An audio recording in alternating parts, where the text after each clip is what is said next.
Every night at exactly 10 p.m., our Airbnb in Joshua Tree, California changed. During the day, it felt like the perfect desert getaway. The moment the clock struck 10, the entire house felt as though something outside knew we were inside and was waiting for us. We never saw who or what it was, but before we left, we found something in the desert that still has no explanation. You're listening to True Haunting Log, where we share real haunted incidents from real people around the globe. If you've experienced something you can't explain, send your story to truehauntinglog@gmail.com. Story 1. The Joshua Tree Whistling. This happened a couple of months after my partner and I drove down to Los Angeles for a concert. Since we were already in Southern California, we decided to spend about a week relaxing in Joshua Tree National Park. We had visited Joshua Tree 4 or 5 times before, so neither of us was unfamiliar with the desert. We knew how quiet it became after sunset, how quickly temperatures dropped, and how isolated many of the homes were. That's exactly why we loved the area. The silence was usually peaceful. This time, it wasn't. The Airbnb sat south of Joshua Tree, bordering the national park at the base of a massive rock formation that rose behind the house like a giant wall. The nearest highway was roughly half a mile away, and the closest neighboring house was so far in the distance that we rarely even noticed it. As far as we could tell, we were almost completely alone. The property itself was beautiful. Joshua trees dotted the landscape, enormous boulders surrounded the house, and at night, the stars were so bright they almost made the desert glow. It looked like the perfect place to disconnect from the world. We arrived just before sunset. The house was clean, comfortable, and exactly as advertised. We unpacked our bags, made ourselves at home, and started planning the hikes we wanted to do over the next few days. Yet, almost immediately, I found myself glancing around the house for no obvious reason. Nothing looked wrong. Nothing smelled strange. Still, I couldn't shake the feeling that something about the place felt off. It wasn't a feeling of danger. It was more like walking into a room where something had been moved ever so slightly without anyone telling you. Everything appeared normal, but somehow it didn't feel right. I didn't mention it because I didn't want to sound ridiculous. A little while later, my partner looked up from unpacking and quietly asked, "Does this place feel kind of weird to you?" The moment those words left their mouth, every hair on my arm stood up. I hadn't said a single thing about what I was feeling. Somehow, we had both noticed it independently within the first hour of arriving. We laughed it off and blamed the unfamiliar surroundings. Desert houses always have their own personality. The wind makes strange noises. The rocks create odd echoes. Wildlife moves around after dark. We'd experienced all of that before. There was no reason to think this place would be any different. The rest of the evening passed normally. We made dinner, watched the sunset disappear behind the mountains, and admired the incredible night sky through the living room windows. As darkness settled over the desert, the silence became almost absolute. Unlike cities, there were no distant sirens, traffic, or airplanes overhead. It was just us, the house, and miles of empty desert, stretching in every direction. Then the clock reached 10 p.m. Neither of us noticed the time immediately. We noticed the feeling first. Without warning, the atmosphere inside the house changed so dramatically that we both stopped talking at almost the exact same moment. The living room suddenly felt heavier, as though the air itself had become thicker. An overwhelming sensation of being watched settled over both of us. It wasn't panic. It wasn't paranoia. It was the unmistakable feeling that someone was standing just outside the windows, quietly observing everything we were doing. I looked outside. Nothing. Only darkness, scattered Joshua trees, and the outlines of massive boulders beneath the moonlight. We checked the doors. Locked. Windows. Locked. Everything was exactly as it should have been. Eventually, we convinced ourselves we were simply letting the isolation get into our heads. We went to bed, and by morning, the strange feeling had completely disappeared. Sunlight poured through the windows, birds moved around outside, and the house felt perfectly normal again. Looking back, we even joked about how quickly we'd managed to scare ourselves during the first night. We spent the entire day exploring the park, hiking through rock formations, taking photographs, and enjoying everything that makes Joshua Tree one of the most unique landscapes in America. By the time we returned to the Airbnb, the sun was already beginning to set behind the mountains. We cooked dinner, talked about our day, and settled into the living room to relax. Then, almost without thinking, I glanced at the clock, 9:58 p.m. 2 minutes later, it happened again. The same crushing heaviness settled over the house, the same overwhelming feeling that something outside was watching us. This time, neither of us laughed. Neither of us laughed. The first night had been easy to dismiss because we assumed it was just the unfamiliar environment. The second night was different.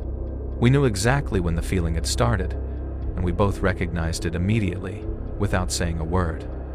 The house itself hadn't changed, yet it suddenly felt as though we no longer belonged inside it.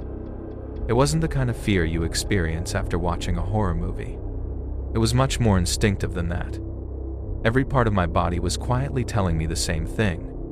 Something outside knew we were there, trying not to feed into each other's anxiety. We checked every door and window again. Everything remained locked. I stepped onto the back patio with a flashlight and slowly swept the beam across the desert. The property stretched out into open sand before rising sharply into enormous rock formations behind the house. The only movement came from the wind pushing through dry brush and the occasional insect crossing the ground. Nothing looked unusual. Yet the moment I stepped back inside, that heavy feeling returned almost instantly. My partner eventually decided to go to bed, hoping a good night's sleep would make both of us feel ridiculous in the morning. I wasn't tired. Instead, I stayed in the living room, sitting on the couch with my laptop while occasionally scrolling through my phone. Every few minutes, I'd glance toward the large front window overlooking the desert. I never actually expected to see anything. I simply couldn't shake the feeling that if I stopped looking, something would appear. Hours passed. Midnight came and went. The house remained silent except for the faint hum of the air conditioner. Around 3 o'clock in the morning, just as I was beginning to relax, I heard it. Someone was whistling, not the random sound of wind squeezing through a crack. Not a bird, not a coyote. Someone was clearly whistling a tune. The melody lasted about 6 seconds before stopping completely. The sound came from directly outside the living room window. I froze. Every instinct in my body shifted instantly into fight-or-flight mode. The whistle had sounded unmistakably human. It wasn't loud, but it was close. Very close. Judging by where I heard it, whoever had made that sound couldn't have been more than 15 or 20 feet from the house. I slowly turned off the lamp beside the couch and sat perfectly still, listening. Nothing. No footsteps. No voices. No vehicle. No laughter. Just silence. I quietly retrieved the pistol I legally carried while traveling through remote areas and placed it beside me on the couch. My eyes never left the window. Every shadow outside suddenly seemed suspicious. Every Joshua tree looked like someone standing motionless in the darkness. I remained there until sunrise, too afraid to even consider sleeping. The moment daylight finally arrived, my partner walked into the living room and immediately knew something had happened. I told them about the whistling, and together we went outside expecting to find footprints in the sand beneath the window. There weren't any. Not a single human footprint. We tested the distance ourselves by standing farther and farther from the living room window while whistling back and forth.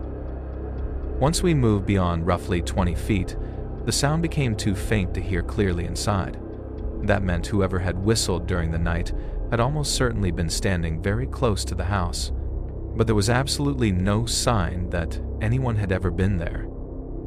As we continued searching around the property, my partner suddenly called my name from the opposite side of the house.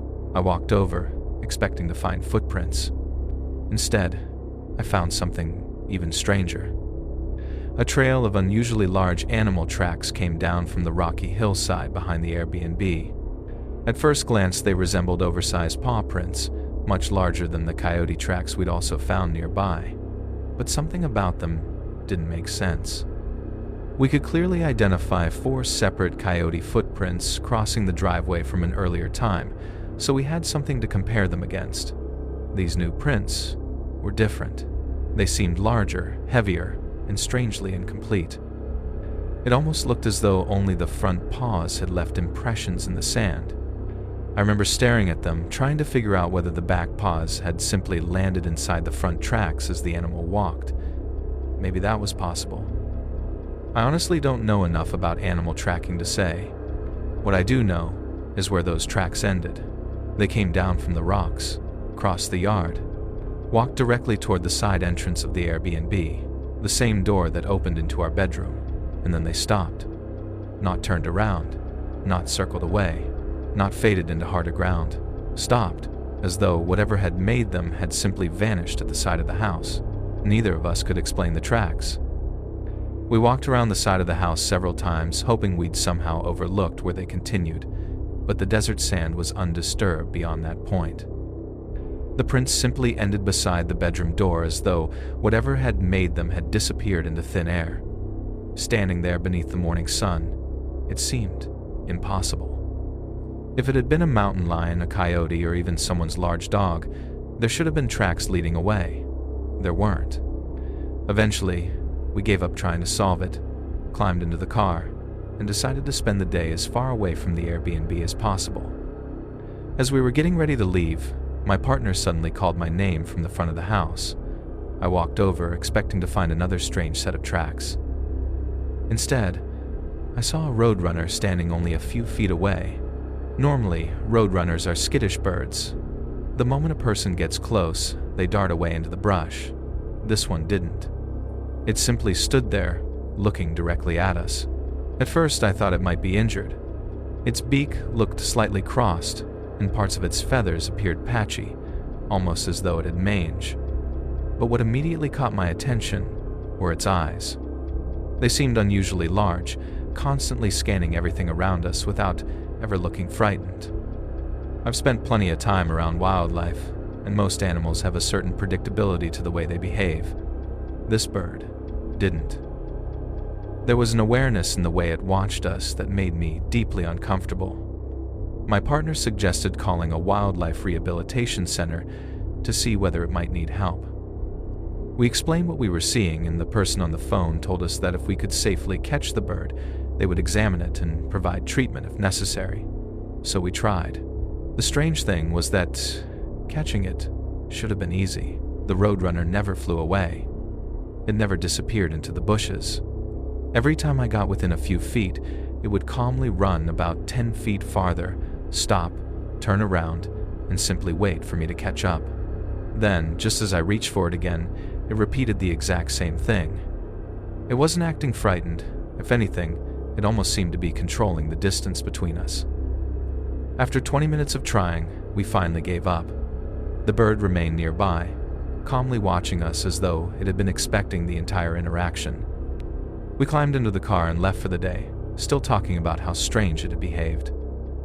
That evening, neither of us wanted to return to the Airbnb. Instead, we stayed out much later than planned, grabbing dinner and driving through the park until well after dark.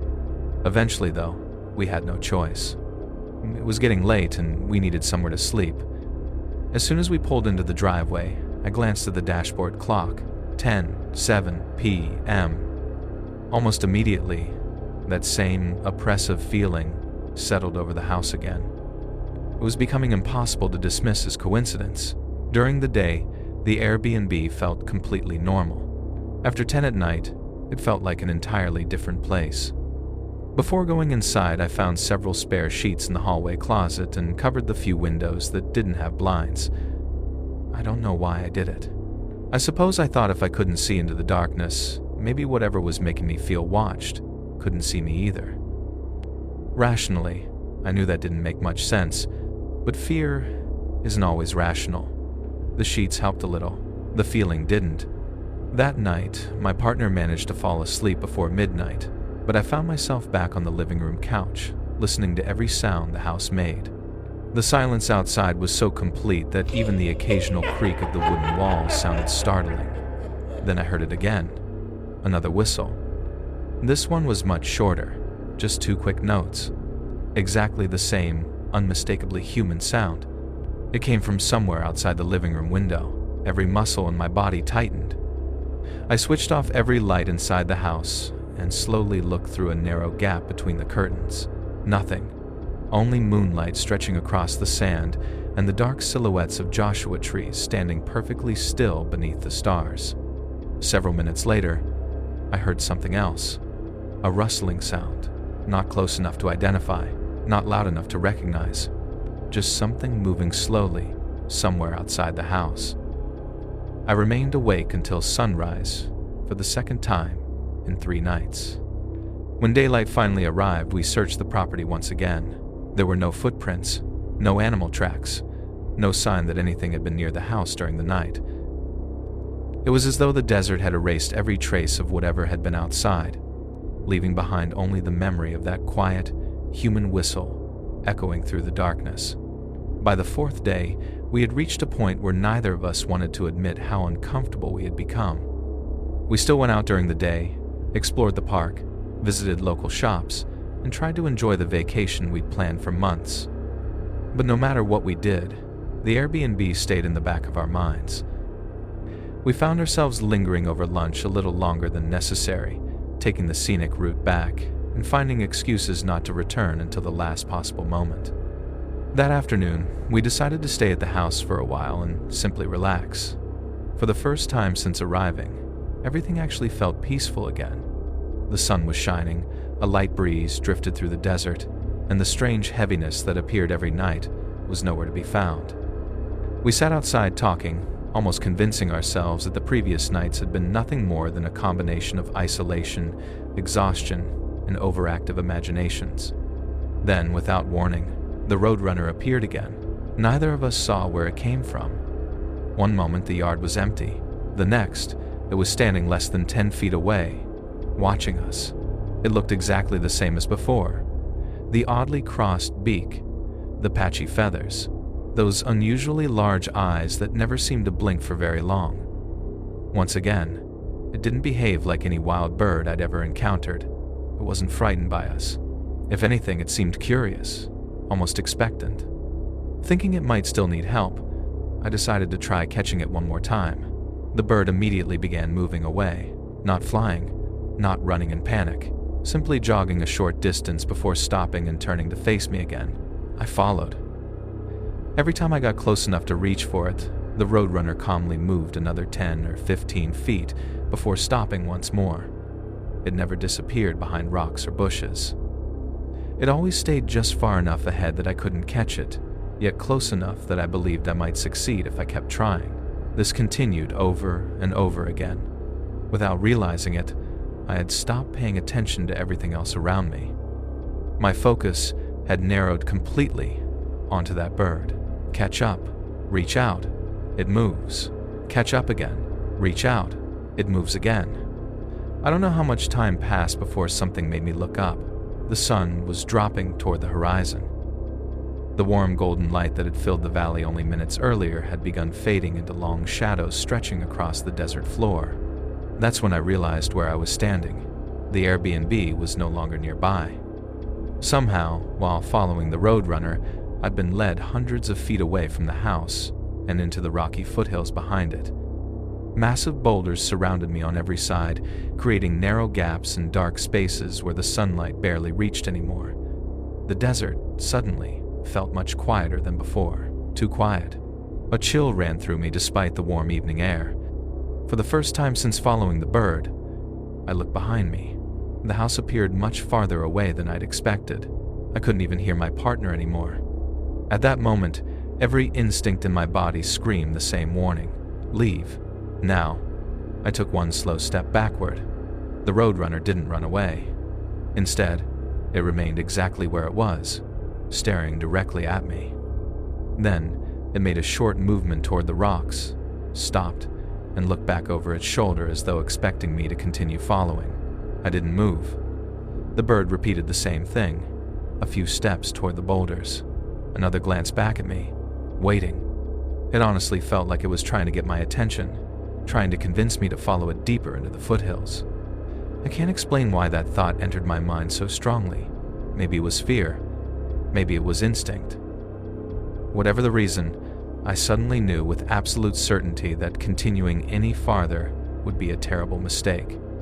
Without taking my eyes off the bird, I slowly turned around and began walking back toward the Airbnb. After a few steps, curiosity got the better of me. I glanced over my shoulder. The roadrunner was following me, not closely, just slowly walking behind me, keeping almost the exact same distance that it had maintained while leading me away. It continued following until I reached the edge of the property. Then it stopped.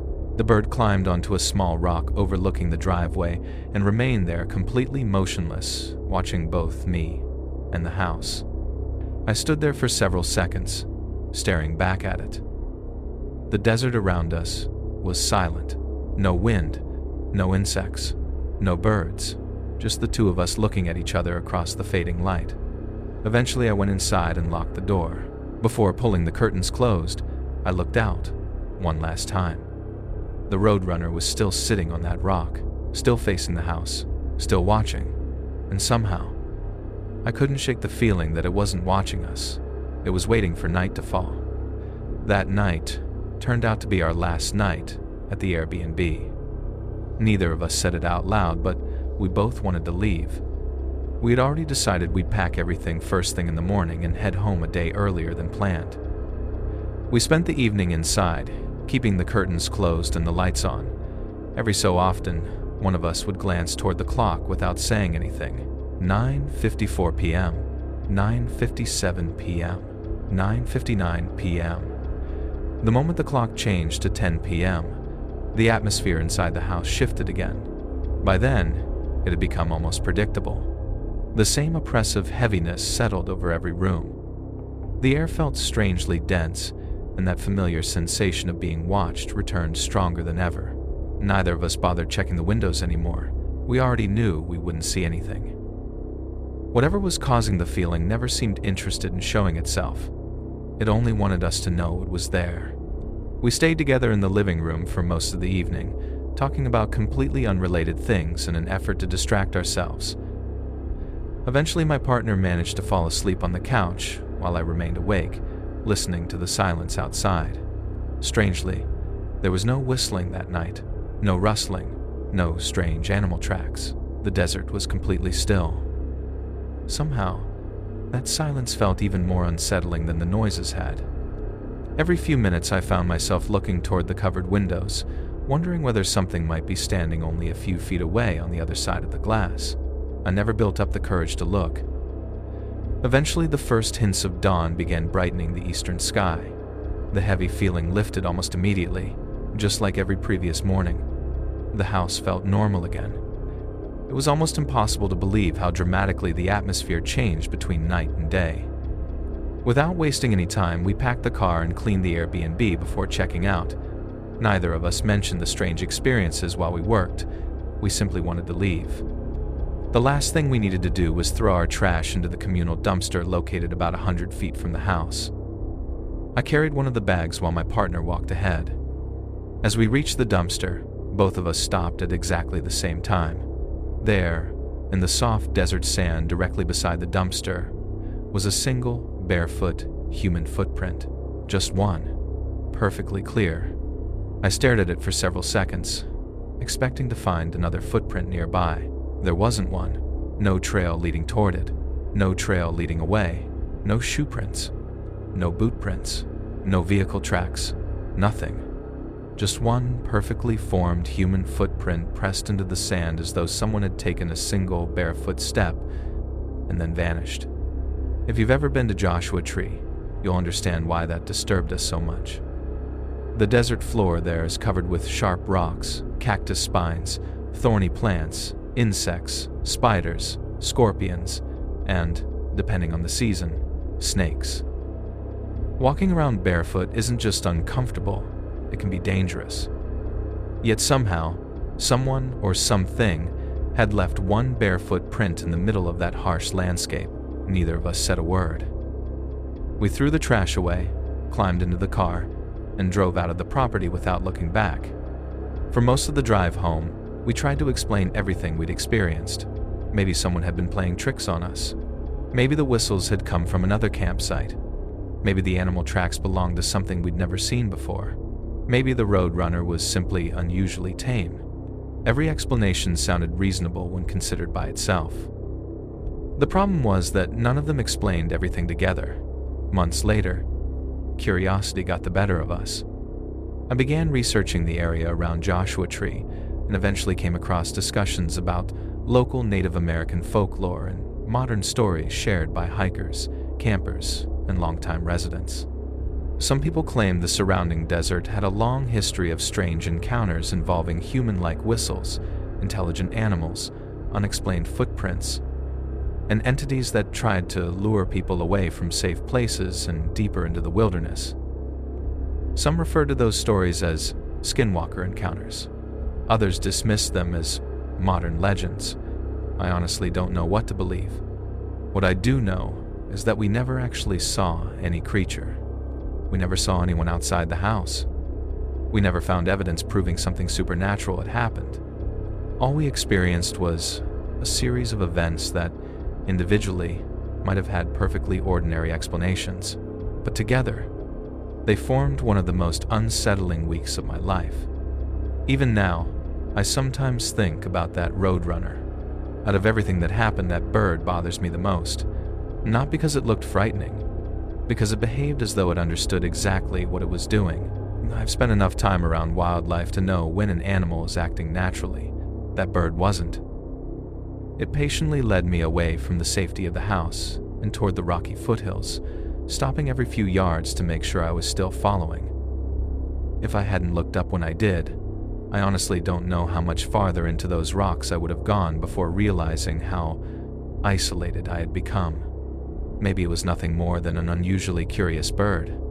Maybe everything we experienced has a perfectly logical explanation that we simply failed to recognize. I genuinely hope that's true, because if it isn't, then, somewhere in the desert surrounding Joshua Tree, there may be something that never reveals itself directly, something that waits until darkness falls, something that announces its presence with a quiet human whistle, and something that knows exactly how to lure curious people away from the places where they should have stayed. If you enjoyed this story, make sure to like, share, comment, and subscribe to True Haunting Log so you never miss another real haunted encounter. If you've experienced something unexplained while camping, traveling, or exploring isolated places, send your true story to truehauntinglog@gmail.com. And before you go, tell us in the comments, what do you think was really waiting outside that Joshua Tree Airbnb?